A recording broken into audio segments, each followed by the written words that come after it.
In this video, we're going to take a look at the binary search algorithm. So in one of my previous videos, we looked at the linear search algorithm and saw how it worked and also coded up an implementation of it in C++. So with linear search, we didn't have any sort of preconditions. We didn't have to have a sorted array. In the case of binary search, we do have to have a sorted array. So we do have that requirement. But the cool thing about binary search in comparison to linear search is we cut our search space in half on every single comparison.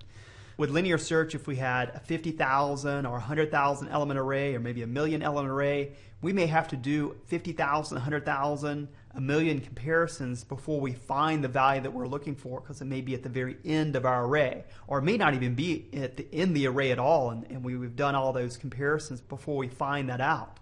That's not the case with binary search. So with binary search, with a 50,000 element array, after the first comparison, if the thing that we were looking for didn't match on that first comparison, then it would eliminate half of the search space. So to give you a broad idea of what's going on with the binary search algorithm is that we find a midpoint value. So we're able to calculate that fairly easily since we're dealing with a sorted array. And we'll do a comparison between the value that we're searching for and that midpoint value and see if they're the same. If they're not the same, what happens is we're able to eliminate half of the search space at that point in time, either the bottom half or the top half, depending on if the value that we're looking for is greater than or less than the midpoint value. So let me show you how binary search works on this small array that we have here. So you can see that we have an 8-element array here, and it meets the precondition of being a sorted array. So all our values here are sorted in ascending order. And we'll say that we're searching for the value of 82. So I'll just say SV for search value, and the search value is going to be 82. And we can see the 82 exists in this array. It exists here at the second to the last element of our array. And the way the binary search works is it starts off by setting up a low and high value.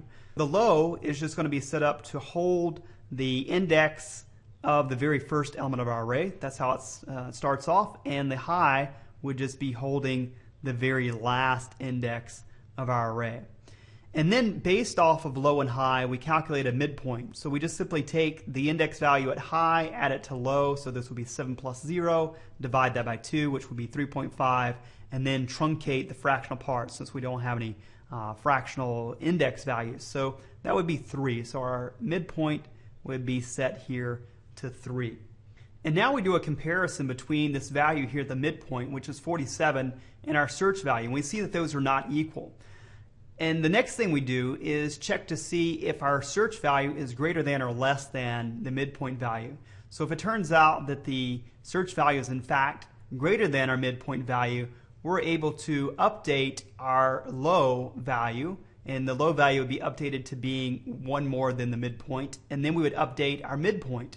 Now if it turns out that the high value, just to kind of discuss what happens, we know that in our case the search value is in fact greater than the midpoint value. But if it was the case that, say we were looking for 22 instead of 82, so in that case we would find that the midpoint or the search value is in fact less than the midpoint, and we would end up updating high to being 1 less than the midpoint. Let's go ahead and update our low value to being 1 more than the midpoint. So I'll go ahead and indicate that the L, our low value, is going to be updated to being 1 more than the midpoint value. And then we'll update midpoint. So midpoint gets updated as well. So midpoint's going to be updated by taking the new low, which is 4, adding it to 7, which would be 11, and dividing that by 2, which would be 5.5. So we would now have midpoint setting at 5. Again, we chop off the fractional part, so we truncate that. So we'd have midpoint here at 5. And what we effectively have done after all that is eliminated half of our search space. So all of this business here is no longer in our search space because we have a new low and a new high. So the algorithm starts all over again. So we say that we do the comparison between what we have at midpoint, which would be 67 and 82, and we see that 82 is in fact greater than 67. So we're going to be updating low once again. So we'll have low being updated to being 1 more than the midpoint. So I'll indicate that low is being updated here to being 1 more than the midpoint. And then we would calculate the new midpoint. So midpoint would just be calculated by adding low and high, which is 13 in this case, and then dividing by 2, and that would be 6.5. We lop off or truncate the fractional part, so that would be 6. So we now have midpoint being 6, which is in this case the same as low, and that's perfectly okay for this algorithm.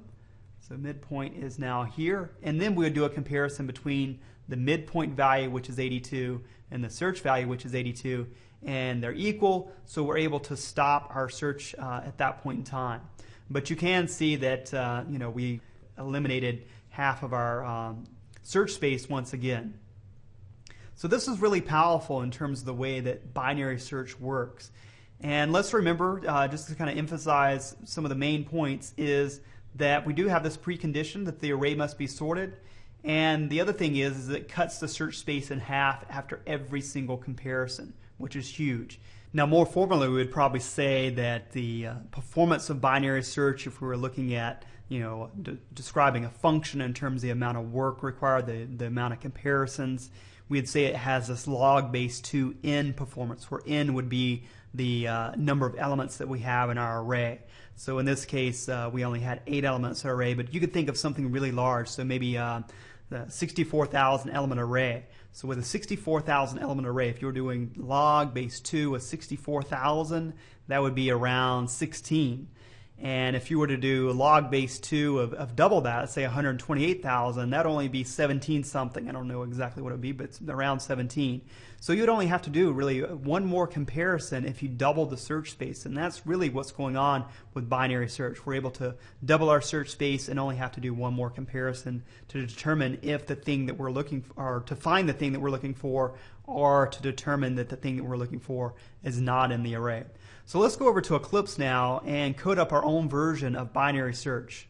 Alright, so I'm over in Eclipse now, and I've already created a project, and also I've created a CPP file called binary search. And what I've done is copied the body of our main function from linear search. So in one of my previous videos we did a linear search algorithm, and I've just copied the body of the main function from that particular program into the main function here. And the only thing that I'm going to change up in this particular main function is our array. I'm going to make this array a sorted array, so we'll just use the same numbers that we used in the example that we did previously. So we'll say we have 12 and 22, let's see, 34, 47, 55, 67, let's see, what else do we have? Oops, I forgot a comma. Let's see, comma, and then we had 67, and then 82, and then also 98. And the other thing we'll change is just the number of elements in our array. So whenever we call binary search, so I guess I should change this here to binary search, since that'll be the name of our function. And we'll change this here to 8, since we have 8 elements in our array now.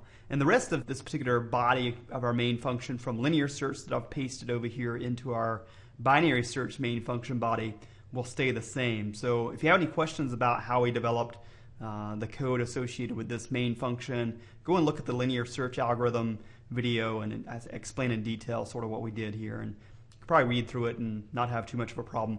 Also, I should note that you can find a copy of this code from this video out on Pastebin. So if you look at the description, I'll have a link there to the URL on Pastebin where you can find this code. Okay, so let's go above the main function here and start writing the function definition for binary search.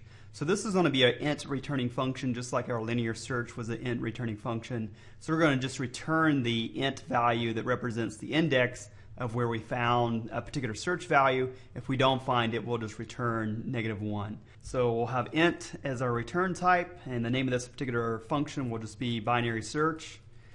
And we'll pass in our formal parameters of an int array, and we'll pass in the size. So we'll say that that's int size, and we'll also pass in the search value. So the exact same formal parameters that we had for our linear search function.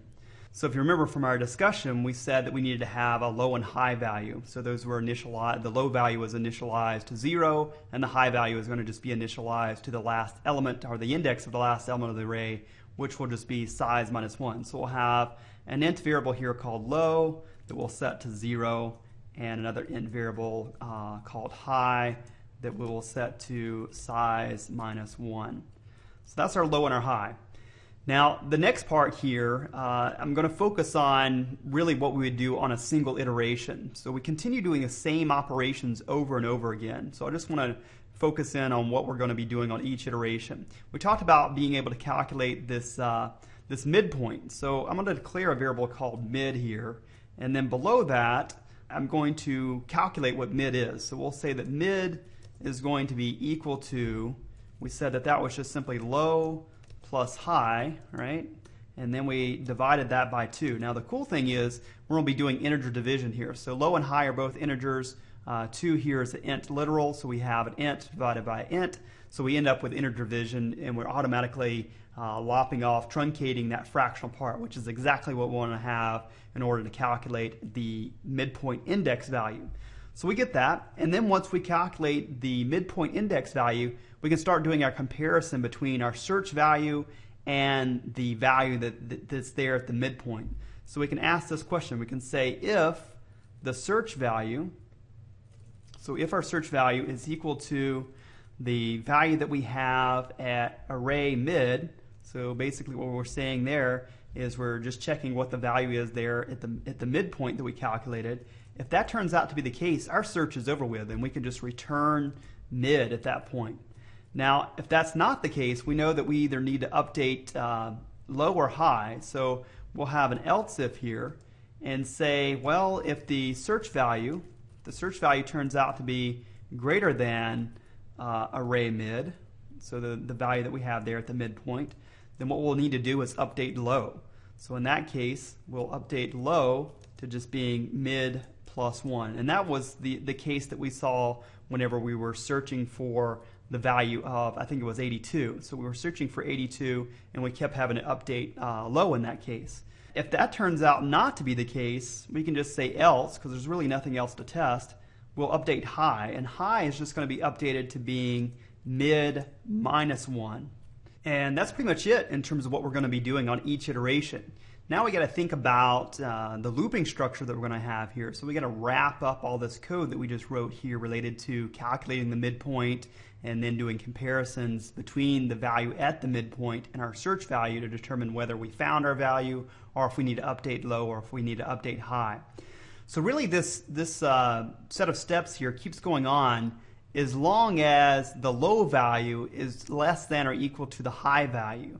As soon as the high value crosses over the low value or the low value crosses over the high value, we need to stop at that point because we now have exhausted the search space of our array. So what we're going to do here is just have a while loop here. So while that condition there is where we have low less than or equal to high, then we want to keep doing this operations or these set of operations here where we're updating the midpoint and then the value that we're looking for is not equal to the value there at the midpoint, either updating high or low. So let me just tab all that code over and put in a close brace there.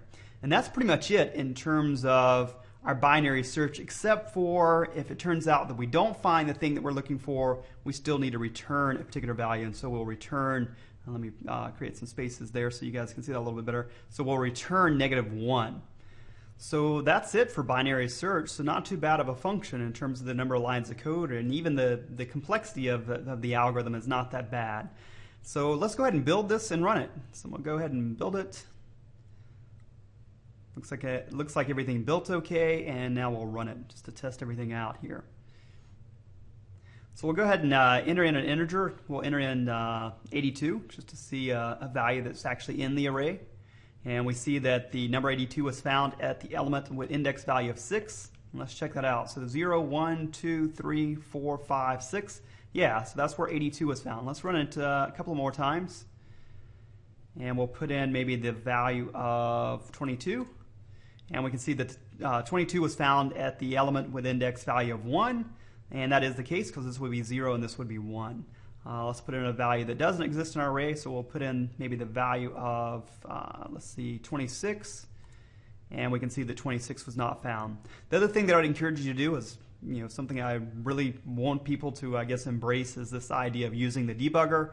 So you may want to step through the code and see exactly what paths of execution is being taken in the binary search function as you put in different values. So that's it for this video.